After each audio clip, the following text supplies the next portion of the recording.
Hey, what's up, guys? Tukey here, back again with another episode of Draft to Glory Goon Squad, and thankfully in this episode we can get right down to business with simming through this season. Before we do that, though, there was something that I wanted to change over. Let me see if I can find it. Hold on one second, as the dog is also running around the room, so I don't know if that'll pick up. There we go. I wanted to turn off trade offer notification. I also wanted to turn off waiver notifications because we're not going to accept those. Waivers are allowed. We're just not going to take part.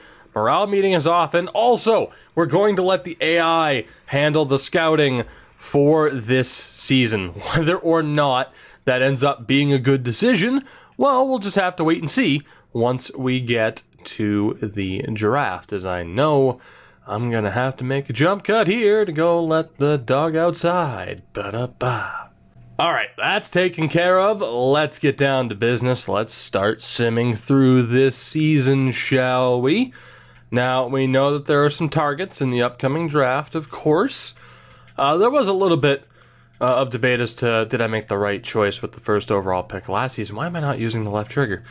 What am I doing? I'm such a novice when it comes to this game.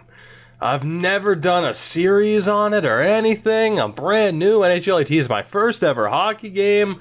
I wonder how many people won't sense the sarcasm there. But anyway, I feel better about this series after last episode. I feel like we're in a better place. The team is slowly starting to take shape.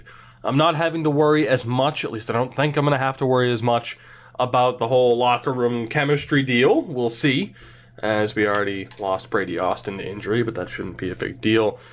I'm just hoping this episode goes well. Like I said, the Draft to Glory concept, it's stressful enough to have to worry about making the right picks, finding steals in the draft, and not making mistakes like taking a forward instead of a goaltender, or like we saw in the last draft where I did nothing but pretty much take forwards in the middle rounds when I should have taken defensemen. So it's moments like that that really define whether or not this series is successful. So far, mixed results, I'd say, through the first couple of drafts. Hopefully, this season and this upcoming draft, we can do a solid bit of business, although it's apparently going to be a weaker draft. But like I trust my scouting staff, though, right? Wouldn't trust them as far as I could throw their virtual, non-existent bodies because you don't even have a face or a name to them. They're just these mythical people that, you know, that he is like, hey, they exist. It's like, really? Well, why can't I fire them then like I could in FIFA or FHM? Brady Austin, my God, buddy, you are just having a rough go of it, by the way. 6-9-1 to start this season. We're doing a little bit better than we should be. Yes, the team is in the best shape it's ever been in, and that's, of course, the reason why I'm not as concerned about locker room chemistry. Of course, signing Corey Crawford is going to be a big reason for that, but we're still doing better than we should be. As far as who I want to call up here, who's actually a healthy scratch? I'm not going to be able to check here, am I? Can I go to edit lines? No, I can't. Damn it, I just want to know who I should and shouldn't call up. As far as what forwards were scratches. Let's see if Dalton Smith is now... Yep. No. Okay, hold on. So best lines. That's fine. I don't care what the lines are. And then AHL. All right, cool. He wasn't in the lineup. Vanio is, though. That's right, because of the injury. Okay, so we're good. I just wanted to make sure I didn't have to edit the AHL setup. Although, special teams, Hines has power play time. Hines has PK time. That's the last thing that I wanted to check. I almost scratched him accidentally. Let me get out of that menu before I screw things up even more. Brady Austin is back. You have to wonder now, say we finish in like 25th, are we going to win the lottery? Considering we've been screwed out of the #1 pick a couple of times now, what do you think? Just take a guess now, seeing how we are actually doing relatively well. Do you think if we don't finish last, that we'll end up... Are we going to end up with the number 1 pick regardless? Place your bets now. What do you think? Actually, let's just go best lines there. Doesn't really matter who it puts in. Dalton Smith wasn't playing anyway. I want to say Dalton Prout. Every time I hear the name Dalton when it comes to hockey, I always think of Dalton Prout. New Calgary Flame member Dalton Prout, as of a couple of weeks ago or days ago, whatever, however long it's been. I don't know. I've had a terrible time of keeping track of time as of late. We've won 10 games this year. Do I trade Corey Crawford? Now, I wouldn't trade him for anything in particular, right? But I'm a little bit concerned at how good we are. We have won 12 games, and it has to be because of Crawford. There's no other explanation. And I'm very much concerned now that, in effort to avoid the locker room chemistry catastrophe, that I've made the team too good. In effort to avoid that. We'll see. This could be an interesting season for more than one reason now. We are 12-21-1. Make that 12-22-2. Or 12-22-2-1, and then we beat Nashville. Whatever. I'm not going to keep listing the record. You can look at it yourself. I mean, unless you can't.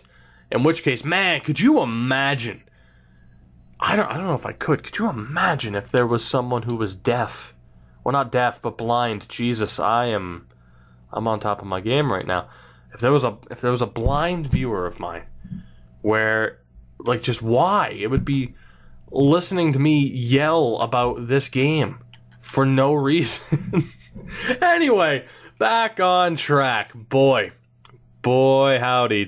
I try to be modest, but man, can I just ramble and get sidetracked with the best of them. Some of you say it's part of my charm. The other part of me is like, okay, I guess, but why listen to me? I don't get it. Oh boy, we're at least in January though. We're at least in January. 14 wins on the season. We should still finish in last place, right? We have to. 34 losses, 35 in total. Crawford missed time too. That's why it was working out. I completely just zoned out on the fact. Hold on. Nope, got to edit the lines manually. I completely zoned out on the fact. Was Crawford injured for a decent amount of time? He wasn't. Okay. He's down to an 85, though. Which is concerning. Hopefully he bounces back a little bit. The only reason why that's concerning is I don't want certain players to drop in overall. Nolan Foot's a 69. McDonald's a 73, as is Zanetti. Don't know if there have been any crazy changes thus far, although Justice is up to a 68, which is pretty solid. So I'd like to think that, a couple of extra wins here and there, that's going to help us out. Man, I segued into talking about or about pondering as to whether or not I had any blind viewers, and even then, that term blind, it would have to be listeners, but I am just digging myself a grave here with every word I say. So, how are you? How are you doing? How is your day going? Mine was going better before I started this video 9 minutes or so ago and just started completely making a fool out of myself from the moment I began opening my mouth to record this video. Aside from that, I am doing tremendous. Michael Lotta? Why do I feel like he was... Did I really scratch? Hathaway must have had a higher overall to start the year. That has to be what it was. Gilmore's declining because he's not playing, which we, knew would happen. So let's put McDonald back in. The defense still is what it is. I'm not going to focus too much on whether players are improving throughout the season. It mainly just, if I get a chance to look because of all the injuries, it's at least worth it. I mean, we are zooming through this regular season, by the way. Not having to worry about the scouting, not having to clear out the trade block, which I did at the end of the last episode anyway, but not having to decline, waiver offers or, trade offers. We are zooming. 17 wins on the year. The Gulls somehow have 16 wins, too. I suppose their team is half decent, as deadline day is here. Of course, we're not going to make any moves. It might be worth... would it be worth trading some of the players that are healthy scratches in the AHL? I'm just wondering how much of an effect they could have on the locker room chemistry. I think we'll keep them for now. I think we'll keep them, and we'll hope for the best. I'm still a little bit worried about that, rightfully so, with how scary it's been over the past couple of episodes. What's with the pause here? What you doing here, eh? There we go. All right, cool. Let's keep going. So April 11th we go, as Anton Khudobin goes down to injury. So there we go. We have legitimately lost a goaltender to injury now, but that is where Kasimir Kaskisuo comes to the rescue. That's why we signed him. He gets called up. We don't have to change the AHL lines at all. It's a beautiful thing. We got Nick Paul in on defense. I'm going to call up a defenseman here. Actually, you know what? Some of these extra guys... Wow, Ben Sherratt, though, is really declining. I actually can't really afford to call up a defenseman. So never mind. There's a couple of greens, but there's also some negative attitudes at the moment, which, again, is quite scary. I mean, that's the thing, though. Regardless, if it's just like, nope, losing team, we're pissed off. It's like, well, what am I supposed to do then? As Jared Tenorti goes down to injury, he would have been the guy that I called up. So, if anything, I feel kind of personally responsible for having him play in that game. We'll put him back in.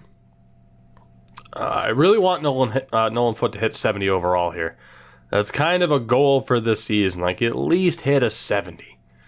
I feel like that should be the minimum, as Brady Austin's down to a 69. Nice.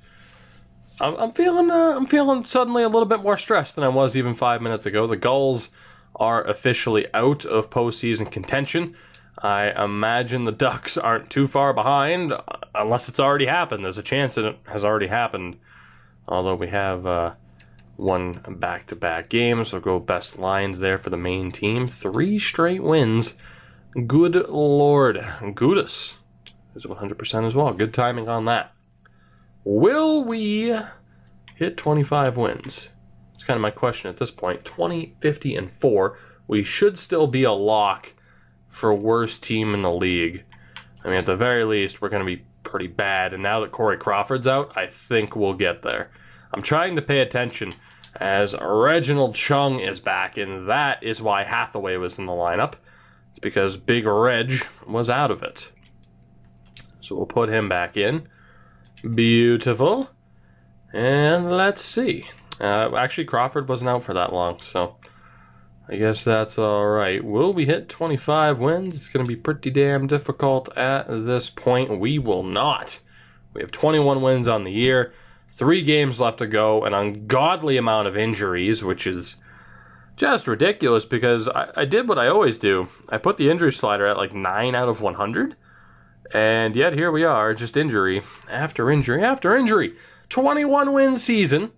Let's take a look at where we were in the standings with 47 points. It's tough because that was part of the fun with the original Draft to Glory, was just seeing like, oh my god, holy shit, we had 21 wins, we're improving. That's not really as much of a factor now, but that's the difference between NHL 17 and 18. We were still the worst team in the league by a very large differential. 73 points for the Devils. Of course, we finished with 47. So despite the changes, we were absolutely the worst team in the league. No reason to really look at stats. I mean, I guess we could to see how Hines did, especially too because we're under 15 minutes into this episode and we've already made it through the regular season. That's pretty nice. So the main guy I'm worried about at the NHL level is Hines, who finished with 13 points on the season, played in all 82 games. He was a minus 27 on the year. In the AHL, Justice with a 903 save percentage, Mikola with an 886. They were basically a straight-up tandem. Defense, Dalton Galley, 15 points, 203 penalty minutes. Attaboy. Matty Solani and Kevin Ball with 12 points, 11 for Jack Alcock. Zanetti, 61 points, 28 goals, not too bad. Big Reg missed half the season, finished with 8 points. And Jesus Beta with 8 points in all 82 games. Nolan Foote hit a 70 overall, by the way, but 53 points. Anderson McDonald with 44, Tokarski with 31, Downing with 31, Herdina with 18, O'Coin with 14, and Connor Roberts only 19 points. Still just a 65 at 21 years old. And boy, am I starting to get worried about the development of some of these players from especially the first draft that we had in this series. We'll see whether or not they can really start to make progression and improve, but for now, I am quite worried. Taking a look here, Hines, no improvement whatsoever. Didn't improve in any aspect, so that is quite disappointing. Let's take a look here. Zanetti is a 73. He had some improvement. Anderson McDonald improved by an overall point. I will say this. I'm recording this after recording the most recent Hartford episode. In that episode, I talk about, the colors of the attributes that show up here. I know why they show up the way they do. But, I don't know. I shouldn't even have brought that up. But watch that Hartford episode so you can see what I mean. It's weird, though, how the number is only green if they improved by an overall point, is basically what I'm saying. Because the yellow could indicate a negative or a positive. It won't tell you, though, unless it'll only be green unless they make an overall improvement. It's kind of weird. Nolan Foote up 3 points to a 70. Jay Graves up 3 points to a 69. Dalton Galley is going to cap out at a 68. So that's a little bit disappointing. Justice went up 1 point to a 69. Connor Roberts made some improvement, but still a 65. Tokarski, strong season as far as improvement goes, up to a 65. Downing up 3 points to a 64. Yuri Leeson up 2 points to a 64. Alcox a 63. Mikola, a little bit of improvement, but nothing major. Kevin Ball went up by an overall point. Mason Primo went up by 2. Solani went up by 1. Big Reg made improvements, but actually, no, Big Reg regressed a little. See? Case in point. Yeah, it's improved in some aspects, declined in others. Herdina went up by 3. O'Coin up by 1. Jesus Beta went up by 3 to a 53. And Chorney, good old Josh Chorney, is now a 50 overall. So the situation at hand is that we still absolutely suck. And that's going to continue. It might honestly take the full 25 years to find any success. My goal now is to be competitive by year 15. Whereas in the original series, it was like season 7, season 8, where we kind of started to turn the page. I legitimately think it'll take us about 15 years, the last 10 years of the series, if we go the full 25 again, which we probably will, if we can, depending on whatever other circumstances happen. But, I mean, at best, I feel like it's only going to be the last 10 years of the series that we will actually be able to be competitive, which is a pretty scary thought. But as we move forward towards the draft, I'm still excited to see the results as far as letting the game scout for us. I've done it a couple of times on Twitch streams, when we've played franchise mode, and it's hit or miss. It's just as hit or miss as scouting is in general when it comes to the NHL series. But we'll see what happens in particular. We got to look at the award winners here. I might take a look at league stats, maybe. I mean, we'll at least see who wins the Hart and the Rocket Richard. Florida Panthers win the Stanley Cup. The Hershey Bears won the Calder. Yeah, let's take a look at the Panthers, shall we? Screw it. We got some time to kill. This video is still somehow under 20 minutes. It's a Christmas miracle in January. I wasn't going to say June or July. The Panthers beat the Blues in 7 games in the Cup final. Let's take a look at what a Cup-winning team looks like at this point, shall we? It includes Johnny Gaudreau. That's all you got to know is I hit the wrong button. Let's go to the Florida Panthers. Gaudreau, Daniel Sprong, Gallagher, Lawson Krause, Brian Little. Just forwards in general, Jonathan Drouin, Pavel Zacha, Tomas Hertl, Andre Kasha, Jordan Kyrou, Paul Bittner, Zach Parise, Ostap Safin. Defense, Cam Fowler, Tyson Barrie, Duncan Keith, Dennis Savard, David Savard, not Dennis Savard, yeah. Denny Savard still hanging around. David Savard, I've been playing too much FHM. Steven Santini, Emil Johansson, and Livio Stadler. One of the players that we passed up on, because despite being a defensive D-man, he didn't quite fit the Goon build. And even then, 62 fighting skill, he still doesn't fit the Goon build. But he's a Stanley Cup champion, so that's cool. Freddie Anderson with a .943 save percentage in 25 games. He absolutely killed it. That is what a cup-winning team looks like. So for the first time in 4 seasons, an Eastern Conference team has won the Stanley Cup. Vancouver won the President's Trophy and couldn't do anything with it. This is, of course, the, 2021 season that we're talking about. But, that applies for 10 years in the past as well, I suppose. Roasted. Goodrow won the Art Ross and the Hart. Cam Fowler won the Norris. Goodrow won the Lady Byng. Hartnell for the Blue Jackets won the Calder. By the way, I think that would be bigger than a Stanley Cup win, is if we somehow get a Calder win throughout the course of this series. Conn Smythe goes to Freddie Anderson. The Vezina to Jonathan Quick, but is he elite? He also won the Jennings. Hines won the Masterton. It is no longer about who's the worst player in the league, but our clean sweep. 4 straight years we have had the Masterton winner. So yeah. Perseverance, sportsmanship, and dedication. Mainly perseverance, because it's like, oh man, I'm sorry, you got drafted by Anaheim.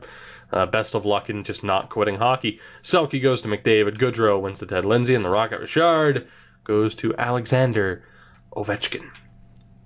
Did we take home any AHL hardware? I doubt it. And again, we did not. That'll be interesting to see as well, as if we ever take home any individual hardware. I'm not talking team hardware at the AHL level. That was difficult enough with the original Draft to Glory series, and it barely happened. So will it happen in this series? Absolutely not. As we missed out, we did in fact lose the lottery, but we at least have the 3rd overall pick instead of the 4th. So Dallas and New Jersey jump up. That is tremendously disappointing as we lose the lottery yet again. Getting a look at retired players here. We lost Ben Thompson at 28. Probably a good decision on your part. Corey Crawford's going to be sticking around. Kari Letterman and Antti Niemi both retire. Niemi finishes at a 67 overall. Good lord. Peter Budaj, Chad Johnson, Red O'Bara, Mike McKenna, former Portland Pirate. What a guy. Nathan Lawson, I guess they couldn't find a more flattering picture for him. Parise, Palmerville, Hartnell, Camilleri, Kessler, and Chara. Hooray. Hooray. We don't have to worry about the trade block because, of course, we have trades, or the trade notification set to off. So 23 minutes or so into this video. Well, actually, then again, I had to factor in letting the dog out, so I don't know what it'll be. I mean, in fairness, she didn't even go outside. I just let her out of the room. Anyway, let's get to the draft. It's a shorter video, apparently. At least so far, we're on a good pace. So taking a look at the draft class, the main thing I want to see is where is that enforcer who at the beginning of the season... Oh my god, EA, you didn't. You didn't just... Oh my god. Oh my god, there it is. There's that swift kick to the groin. Holy hell, EA. We finish dead last. We lose the lottery. And as a result, we're going to miss out on Kirk Pusher. Oh my god. That was it right there. That is what could have turned this series around. Wow. So we're going to miss out on a franchise-level player, which means we have to hope that Brodin is there. If Brodin is not on the board, then we go with Pettinger. I cannot believe that. An exact franchise potential power forward and pusher. That is devastating. Absolutely devastating. Because that is the one guy who could have been the face of this series, who is now no longer available to us. The enforcer is actually projected in the 3rd to 4th round, which is probably for the best. I know that goalie shows up as high elite, but what are the odds? Do we have any exact potentials aside from the franchise? We have an exact top 6 in the 7th round, but he's a two-way. 6'5", though, 227 pounds, Larry Flynn. I might make an exception for Flynn there. Oh my God, that is heartbreaking. That is absolutely heartbreaking, as the whole list is screwed up. So, Dallas and New Jersey, for the love of God, don't take both players that I need. I know the franchise is going to be gone. Just don't take the goalie. I'm begging you. Dallas selects Pusher, 73 overall. New Jersey, please don't take the goalie. I'm begging you. I'm begging you. Thank you.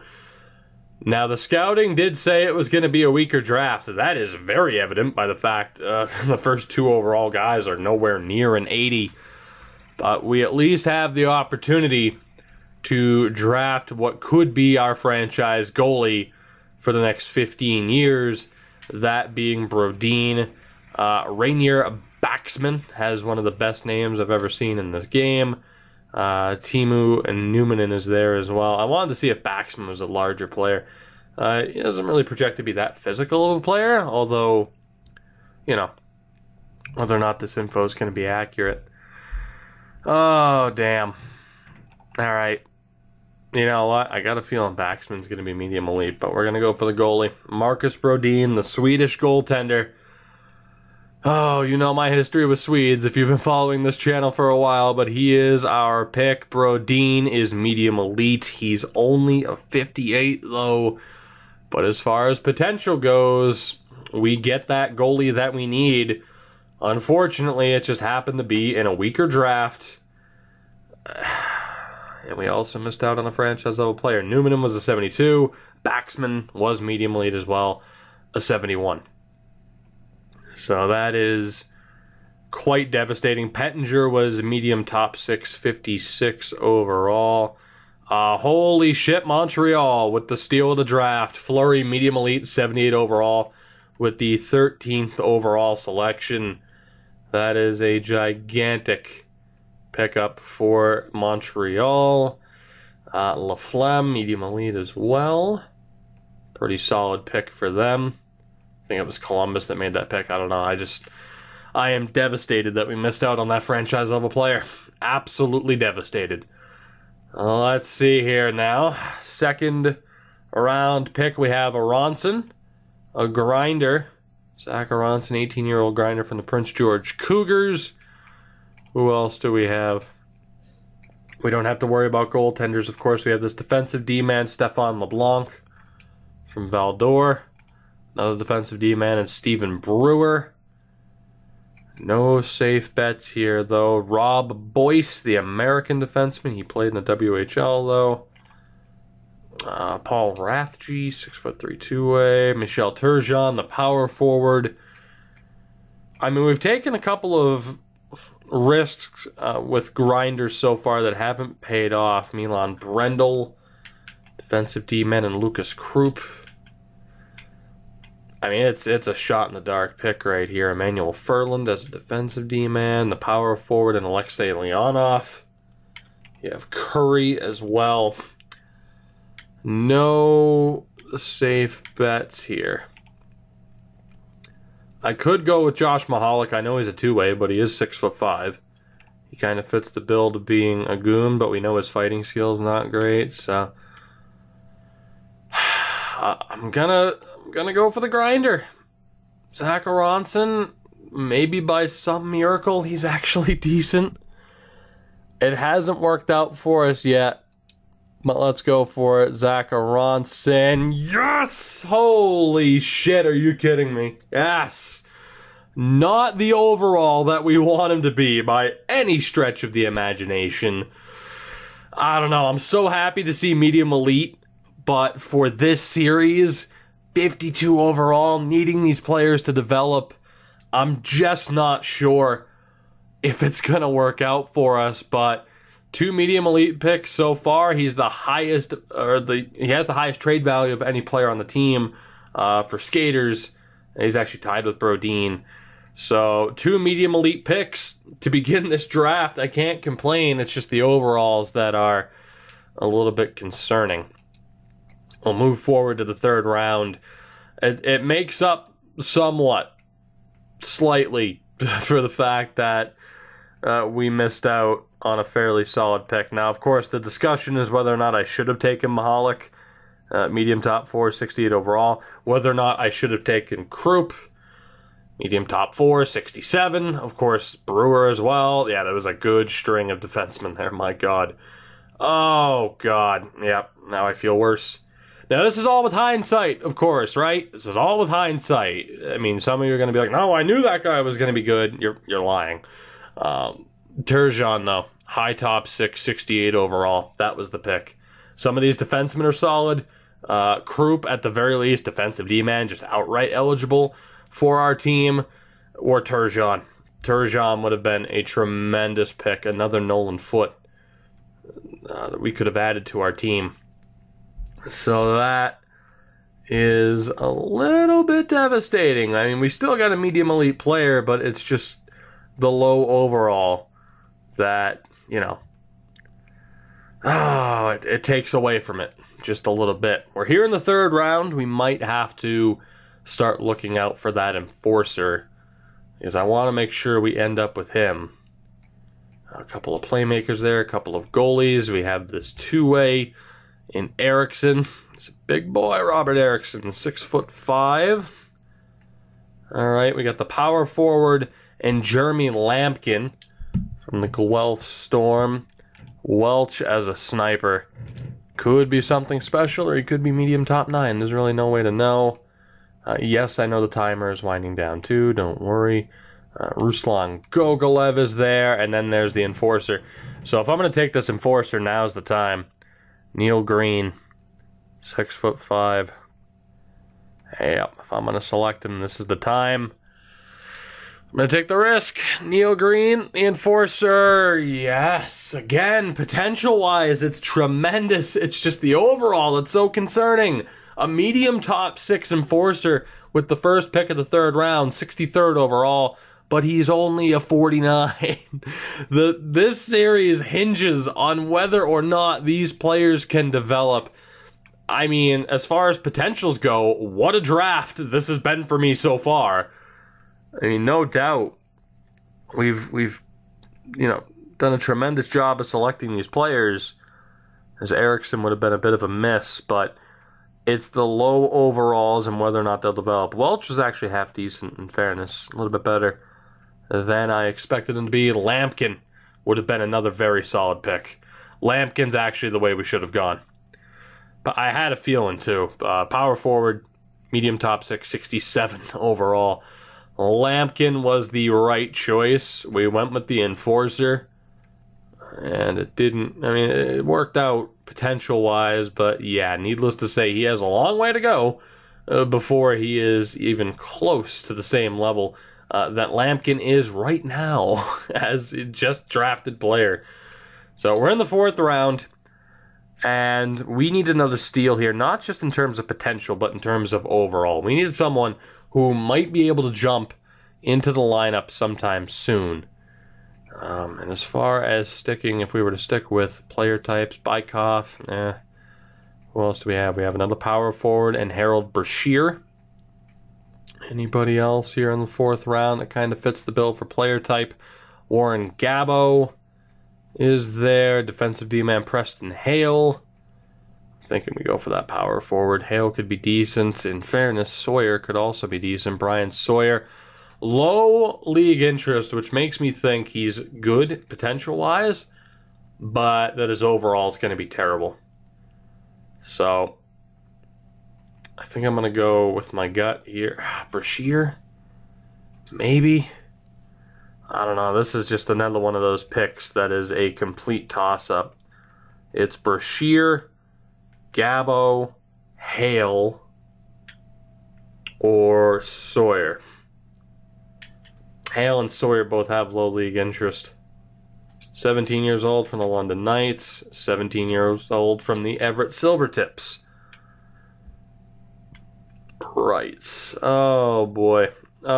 You know what? I'm going to go for one of the power forwards. I'm going to go for Brashear. Let's hope... but Gabo, medium top 9. Scouted him twice. Scouted Brashear twice. Warren Gabo, was it?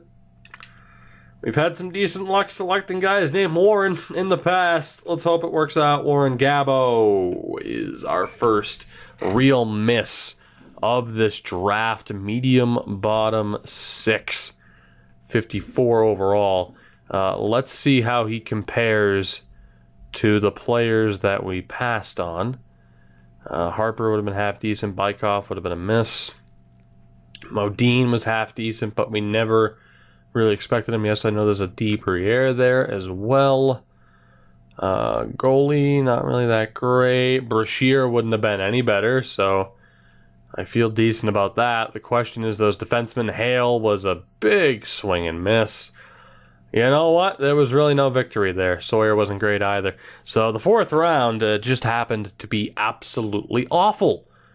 So I don't feel as bad about missing out on that particular selection. Here in the 5th round, we have another power forward in Tony Koistinen, the Finn.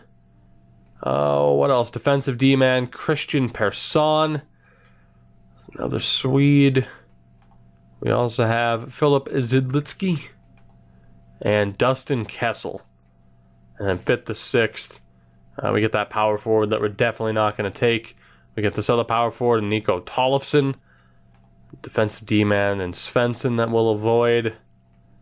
And I'm thinking that's it.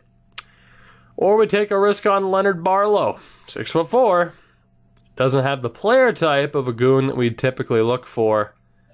But, you know, now might just be the right time to kind of go for somebody different here. Gavin Woods. Gordon Booze. Great name. 6'5" defensive D-man as well. What a monster. Now, we saw a high elite player drafted earlier who ended up being, I think, medium top 6 with a high 60 overall. If Leonard Barlow could do the same for us, that would be tremendous. I'm going to take the risk. Based on his size, we'll change him to a power forward. Let's see if this works out. And low top 6, 53 overall. Not tremendous. That's this game's way of punishing me for taking a two-way right there. That's exactly what it is. Even if he ends up being the best player in the draft at this point. Shit. Oh, it's going to take Persson too.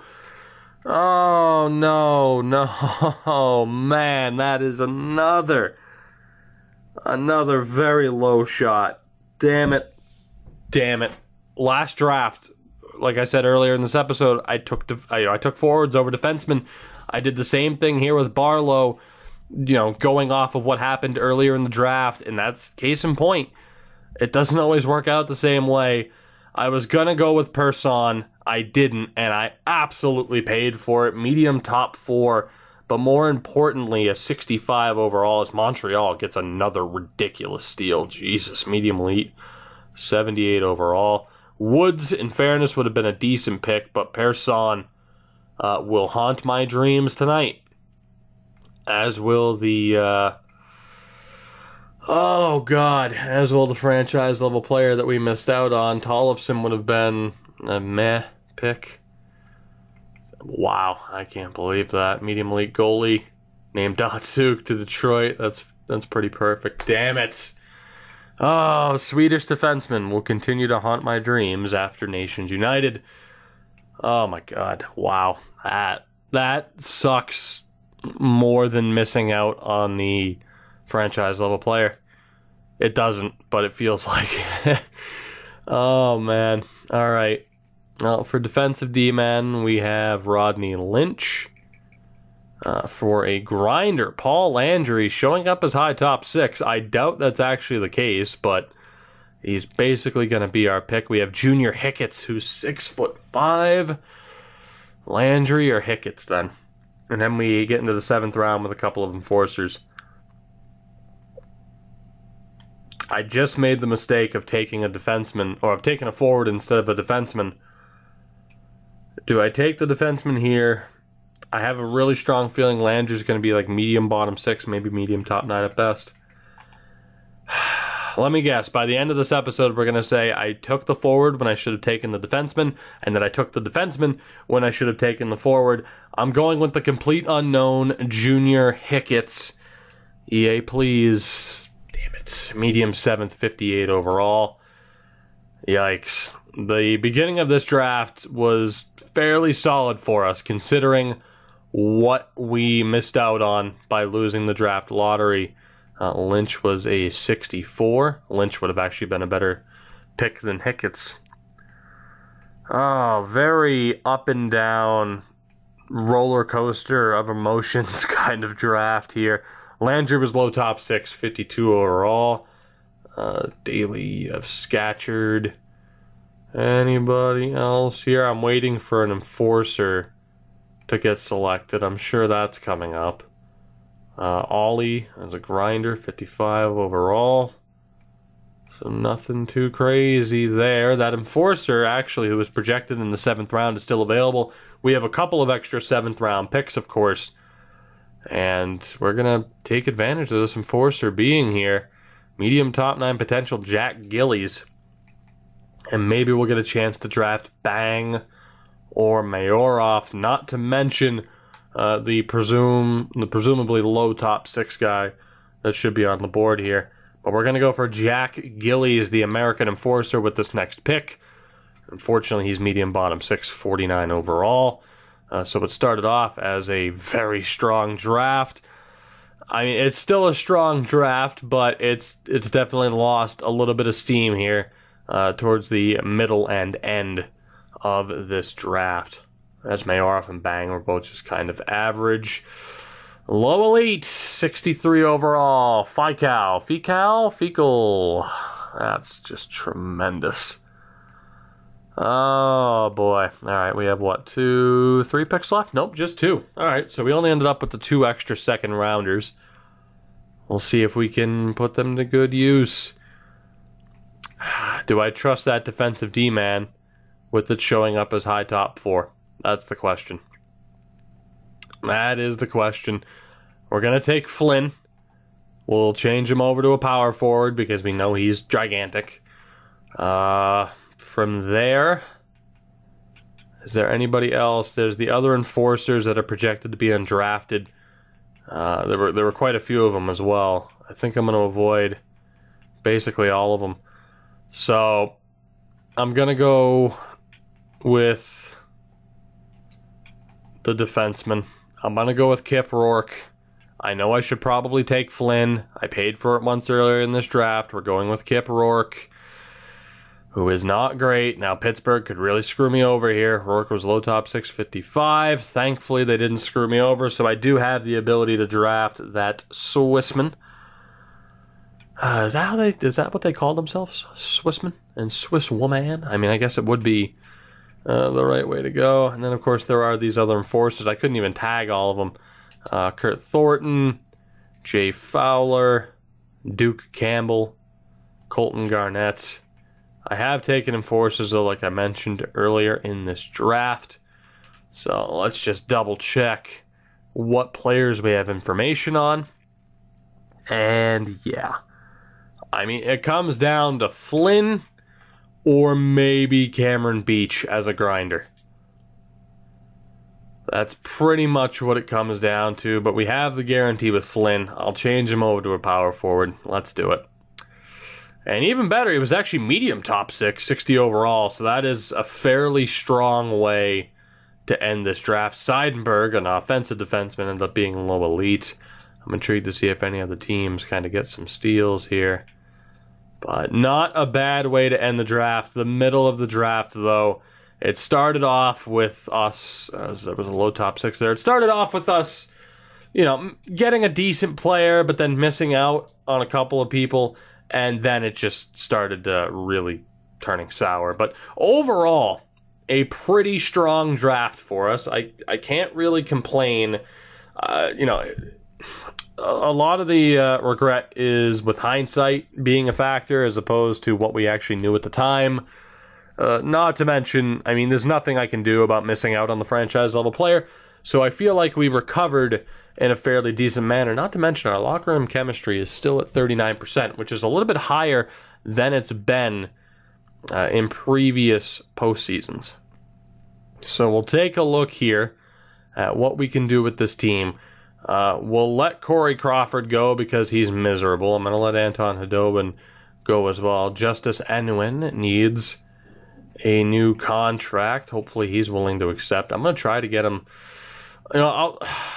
this is tough. I'll try to get him for 3 years. I'll try. Now, that in prior games, if you sign someone to a larger contract than what they're asking for, at certain points, it could screw up their development. Is that still the case with this game? Well, we're going to find out, aren't we? On the defensive side of things, I mean, it's certainly risky letting people go, and it could lower that locker room chemistry a little bit further, but we got a lot of guys here who aren't happy, so I'm just going to let them go. Dalton Galley, let's see if I can bring him back. Kind of a talisman for this team. Jack Alcock, same thing. Kevin Ball as well. We'll worry about signing Hicketts and Rourke in the aftermath here, although Rourke isn't a very good pick. Hathaway and Auger can go. Big Reg needs to be re-signed. He has the right idea, wanting 2 years. I'll give him 3. Left wings, Foligno can go. Martin can go. Even though they were still looking all right. To be honest, that might have been a mistake right there, letting them go. Nope, shit, I didn't want to qualify him. Just release him. Releasing these players that we're letting go of right now may be a mistake. I can flat out admit that. But I've already kind of committed to letting them go. So we'll see what happens with that. Same thing, Paquette and Graubach, probably worth keeping them. Might be a mistake letting go of them. We shall see. Nick Paul can go. Turgeon can go. Gilmore can go. Lyson needs to be brought back, or Lisson needs to be brought back. Primo needs to be brought back as well. So you know what? I'm thinking I'm actually just going to sign everybody who doesn't currently have a contract. Let's just get that sorted out. We'll see how many spots we have left to bring in veterans on basically max deals. Of course, a couple of these guys will be heading to junior, but we'll fill out this roster as best we can. I mean, we are at the point already where we could ice an NHL team of just our prospects, but then we'd have to worry about them getting aggravated, although they're stuck here. There's nothing they can do. They can't leave, especially if they're willing to sign these 3-year deals once we're re-signing them as RFAs. So we'll see what happens here if anyone declines. Green, Aronson, Barlow. Basically, let's just keep hitting the button, and I think, in fact, we will be able to bring back everybody. So that is promising. The locker room chemistry is still at 39%, though. So that's good.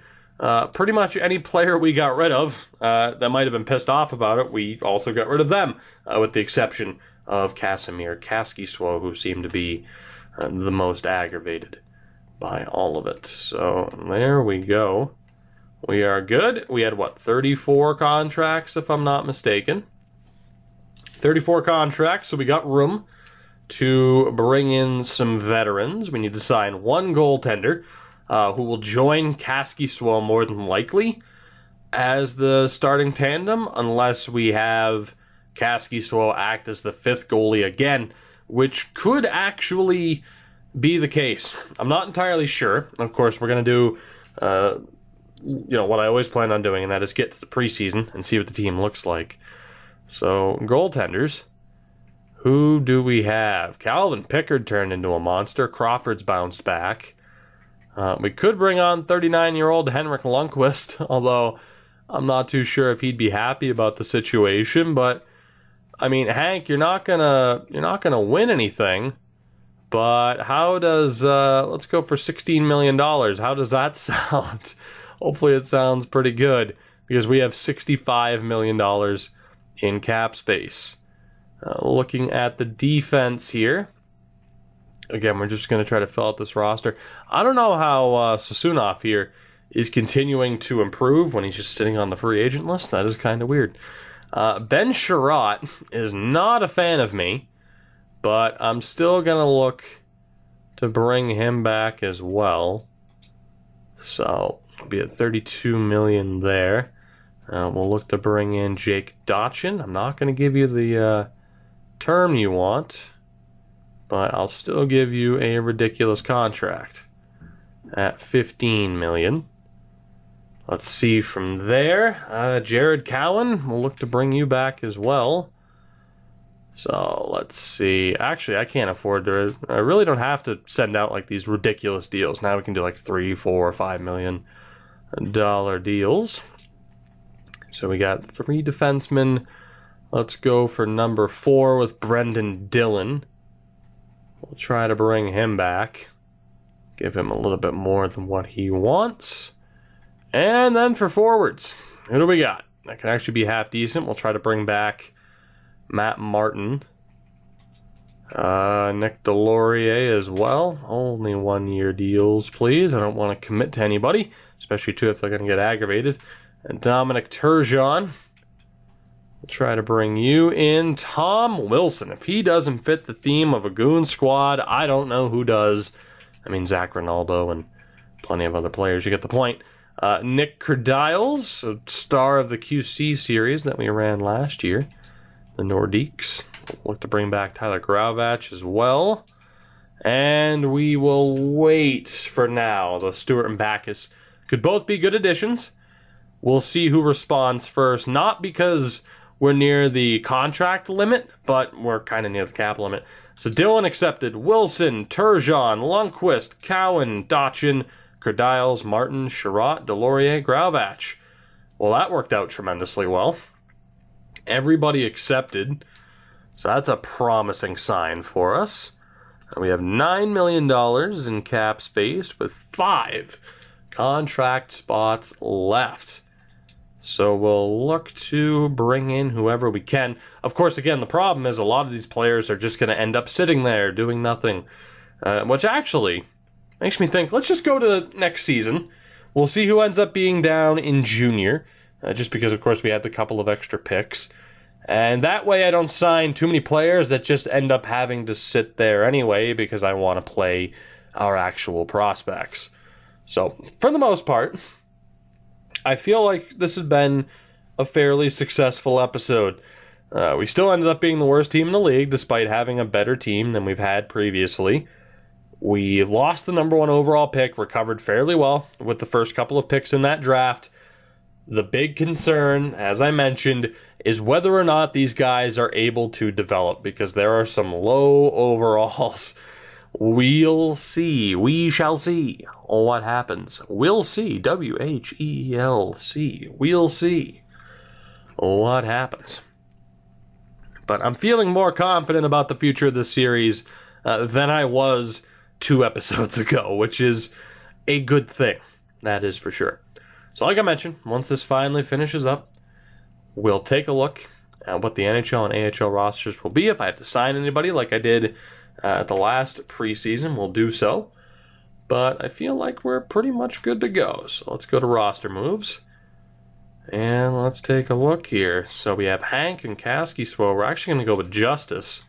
So the goaltending is going to be Hank and Justice Anuin, with Mikkola and Brodin as the goalies, with Kaskisuo as the 5th goalie yet again. The NHL defense will actually include Dalton Galley at a 68. In the system, Alcock, Ball, Solani, Hicketts, and Rourke, so I need 1 more defenseman. Alright.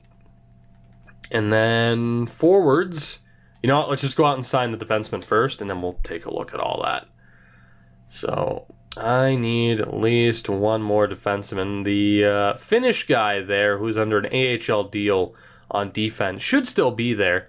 So I'm not going to have to worry about signing anybody. Although, do I bring in someone starting caliber, like Luke Shen, and drop Dalton Galley down? You know, I think I will do that. We're going to bring in Dylan Hetherington to play NHL minutes. He wants a two-way deal, though. That's actually kind of gonna ruin it. We're gonna bring in Luke Schenn. Luke Schenn continues to just get paid millions and millions of dollars for absolutely no reason, which is fine. There you go. We'll give him a $4 million deal. Of course, we don't have to worry about the trade block, and we don't have to worry about scouting either. Although, to end the episode, we will still take a look at who is available in the upcoming draft. So let's just get the team all sorted out, and we'll wrap this episode up. So Dalton Galley, I'm sorry, buddy, you're going to get sent down, so Luke Schenn can get those sweet, sweet minutes. And then for forwards, here's the interesting choice. Graves and Tokarski, will send them down to the AHL, which means we're looking all right. So Nolan Foote and Zanetti have made it, McDonald as well. They'll be getting some time, and we'll see who's in the AHL, who's in the NHL. We might have to actually have some scratches and maybe call someone else up to the NHL that we didn't necessarily plan on having to call up. So the goaltending is good. The defense is fine. Again, Hines is the only one we got to worry about. So the big question, I suppose, is what do we do with our trio of McDonald, Foote, and Zanetti? Do we just play them as best lines have set them up? Or do we give them first line minutes? McDonald, 76 overall, 21 years old. Zanetti is also 21. Foote is only 20. But those three are progressing at a fairly solid rate. What do you guys think? What line should we play them on? If we were to play them together, we'd struggle a little bit in the faceoff dot. Actually, not really. Zanetti could be center, so it would work out. We could go with maybe even the second line combination of that right there. That could work out. We could even make it the top line. Well, let me know what you think. In the AHL, let's get this sorted out. So Mikkola is going to be the guy with Brodin as the backup. Sorry, Casimir. And then as far as the defense goes, see, Vainio is still there. That's who I was thinking of. Is Itola ours? He's not. Did I not send down a defenseman? No, I did send down a defenseman, didn't I? I still have a spot to sign one more defenseman. I didn't realize.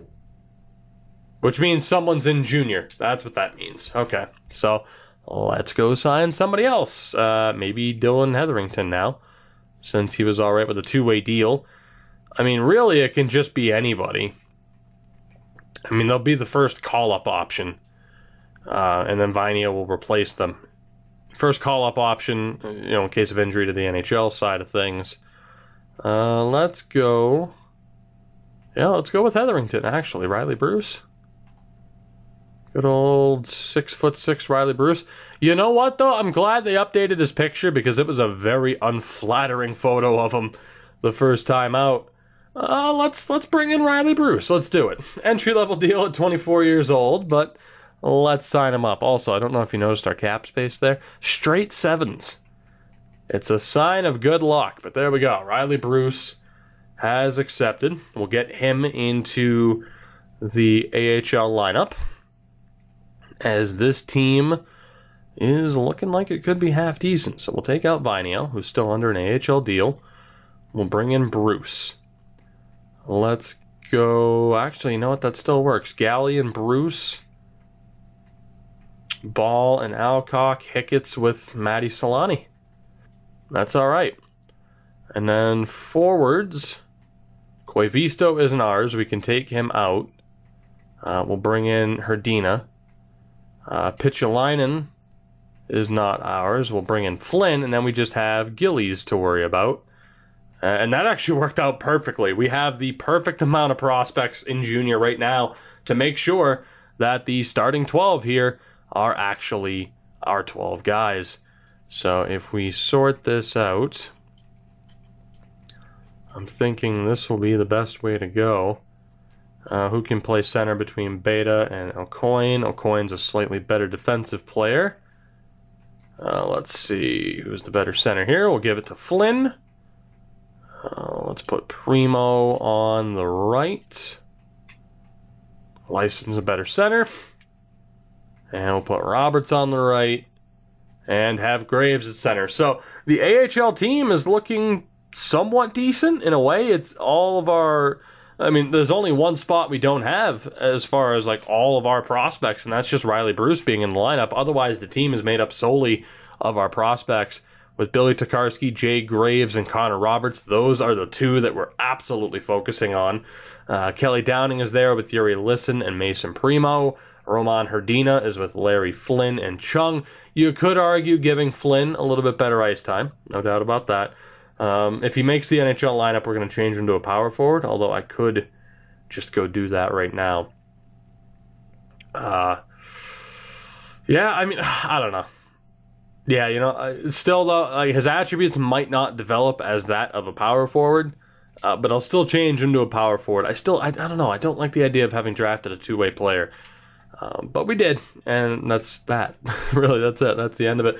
That is what the teams look like. Moving forward, the main question is, what do we do with the players on the main team? Do we keep them on the second line, just go best lines?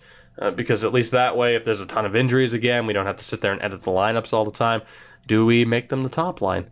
Let me know what you think. As far as the player I was going to edit, it was going to be Larry Flynn. Let's change him over to a power forward. Let's go ahead and do that. Bam. That's good to go. I could change him over to a center, but I'm not going to worry about it until the NHL lineup is made up solely of our players, which we're not too many seasons away from that actually being the case. We're getting there relatively quickly. So as we wrap this episode up, the last thing to do is take a look at the upcoming draft class. Of course, we'll see if there are any enforcers. Maybe one that can actually be half decent. Jesus Christ on a bike. Well, last year, with that power forward, we didn't know that he was going to be franchise. This time, we are very much aware that Frederick McDonough is a franchise-level defenseman. Holy hell. Could you imagine if we ended up with a franchise forward and a franchise-level defenseman? There is a chance that we might not end up with either of them. Obviously, he is the target. The backup option would be Spencer Lewis. If we fall out of the top two, it's a disaster. With Darren Marquardt probably being the third option. Wow. No pressure, right? No pressure at all to actually have this work out. That's a Romanian goalie there, by the way. Funny how that works. Let's take a look here, though. See if there are any enforcers. That is terrifying. That there was another franchise-level player. It's a second chance, but I can't help but fear the thought of not getting him. For enforcers, Ekblad is a new one, but we still have the trio before of Fowler, Campbell, and Garnett. Fowler and Campbell apparently projected for the 5th round coming up. We'll take a look at right wings. We have two, Vauclair and Kurt Thornton. Thornton, of course, is a holdover from last year, or a holdout from last year. Left wings, we have a ton. Spencer McIntosh, Ian Tarnasky, Evan Bartlett, and Carl Donnelly. And at center, no enforcers. So there are quite a few. Again, way too many that I can pin. We really should have the option to pin more than just a couple of players, EA. More than 5. Can we do that? You should be allowed to add at least like 30 people onto your short list. I think FIFA's cutoff is like 50. I know, I always compare the game to FIFA, but it's a fair criticism. Just saying. Guys, that'll do it for this one. I hope you did enjoy. I'm intrigued to see your thoughts on the team at this point, as we've made it into the 2021-2022 season. How do you think we'll do next year? Or more importantly, are we going to get screwed over by the draft lottery yet again? I think we all know the answer, because this game hates me. I thank you so much for watching. If you enjoyed the video, you know what you can do to support me in the channel. Leave a like and subscribe if you haven't already done so. Links are in the description. Follow me on Twitter and Twitch if you haven't done that either. And if you haven't, shame on you. Have a good one, though. Take it easy, and I'll catch you next time. Goodbye.